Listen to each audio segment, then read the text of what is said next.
यह व्याप्तं सर्वमिदं जगत् स्थावर जंगमं तामधेनु शिरसा वंदे भूत भवस्य मातरम।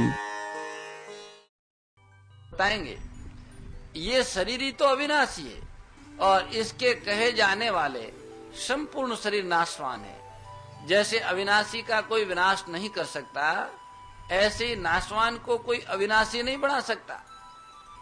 नाशवान का तो विनाशपना ही नित्य रहेगा, उसका तो नाश होगा ही। यहाँ जो अंतवंत इमे देहा कहने का तात्पर्य है कि जो देह देखने में आते हैं शरीर, ये सब के सब नाशवान है। पर शरीर किसके है? नित्य से अनाशिन, ये देह नित्य के हैं, अविनाशी के हैं। तात्पर्य यह है कि नित्य तत्व ने जिसका कभी नाश नहीं होता, इनको अपना मान रखा है।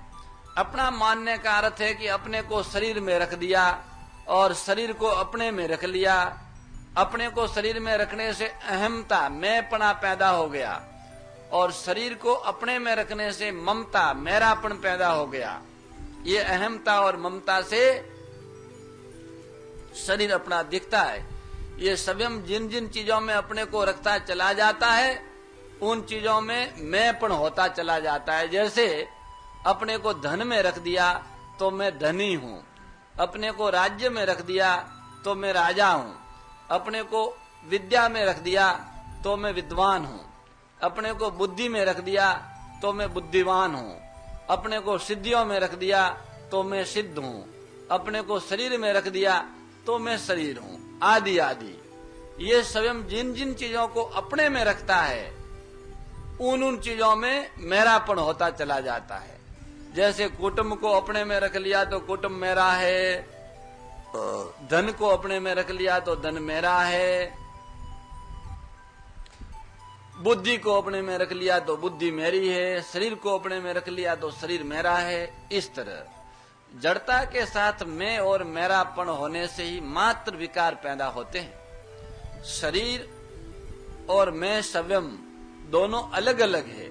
इस विवेक को महत्व न देने से ही मात्र विकार पैदा होते। जितने भी क्लेश, दुख, बंधन पैदा होते हैं वो इसी से पैदा होते।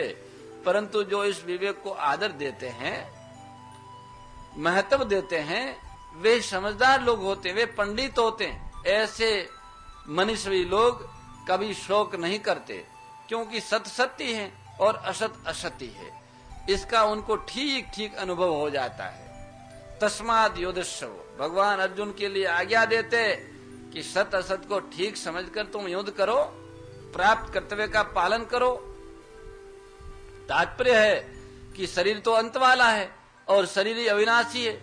इन दोनों शरीर और शरीर की दृष्टि से चिंता बन ही नहीं सकती। शौक का त्याग करके तुम युद्ध करो। यहाँ 17वें और 18वें इन दोनों श्लोकों में विशेषता से सत्य तत्व का विवेचन हुआ है। कारण कि इस पूरे प्रकरण में भगवान का लक्ष्य सत्य का बोध कराने में है। सत्य का बोध हो जाने से असत की निवृत्ति अपने आप हो जाती है।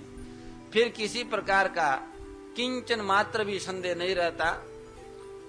इस प्रकार सत्य का अनुभव करके निसंदिग्ध होकर कर्तव्य का पालन करना चाहिए। इस विवेचन से बात सिद्ध होती है कि सांख्य योग एवं कर्म योग में किसी विशेष वर्ण और आश्रम की आवश्यकता नहीं है।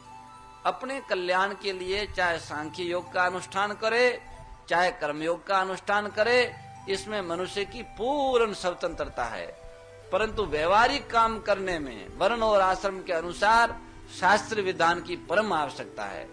तभी तो यहाँ सांख्य योग के अनुसार सत्य असत का विवेचन करते हुए भगवान युद्ध करने की, कर्तव्य कर्म करने की आज्ञा देते हैं।